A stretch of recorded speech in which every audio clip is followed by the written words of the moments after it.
Welcome back to CC-CurioWorld, where we uncover the curious side of world events and dig deeper into what's really going on behind the headlines. In a shocking move, Donald Trump has fired the Commissioner of Labor Statistics. Why? Because the latest jobs report didn't meet expectations, and the market reacted fast. Donald Trump has just fired the head of America's Labor Statistics Bureau after a disappointing jobs report rocked the markets. But why target the numbers guy? Was it really just about the economy, or is there something deeper going on here? Welcome to CC-CurioWorld, where we uncover the surprising side of breaking news and explore what others might miss. What happened in Trump's reaction? Here's what triggered it all. The Bureau of Labor Statistics, also known as the BLS, released a monthly jobs report showing far fewer jobs added than economists expected. The markets dipped, headlines exploded, and Trump? He reportedly blew up. Sources close to the former president say he was livid. He believed the numbers made him look bad. Remember, Trump has always tied his leadership to economic performance. In his eyes, weak job numbers aren't just economic failures. They're personal insults. And in true Trump fashion, he didn't hold back. Within 24 hours of the report, he fired the Commissioner of Labor Statistics. A drastic move? Absolutely. But very on-brand for someone who values loyalty and optics above all else. Why Trump might see it as necessary. Now, let's try to see it from his perspective. Trump views the economy as a scoreboard, and he's always playing to win. When that scoreboard shows weakness, especially during an election campaign or media cycle, he looks for someone to blame. In this case, it's not a CEO or a political opponent. It's the person responsible for releasing the data.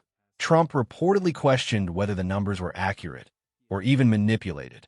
Of course, the BLS has long been seen as nonpartisan. Their job is to report, not spin, the data. But Trump has always been skeptical of institutions that he feels don't align with his messaging. Will this improve the job market? Here's where we separate feelings from facts. Firing the person who reports jobs data doesn't actually change how many jobs exist. Job growth is driven by business investment, consumer demand, government policy, and global trends, not the statistician who crunches the numbers. So, if Trump thinks removing this official will magically boost employment, he's mistaken. But maybe that's not the point. Maybe the real goal is narrative control.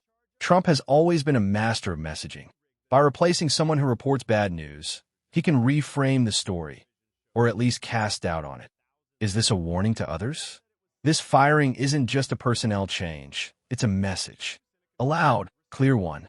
Trump is telling every official, get on board or get out. That's powerful, but also risky. If federal employees fear for their jobs when delivering facts, the entire system of government transparency is at stake.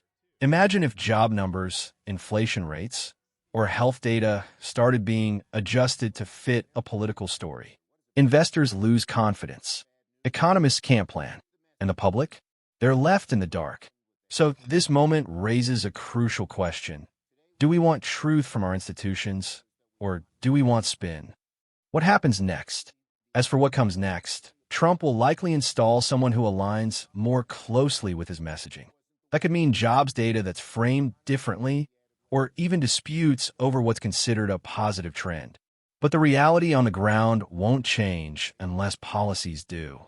That means tax laws, trade strategy, infrastructure, small business support.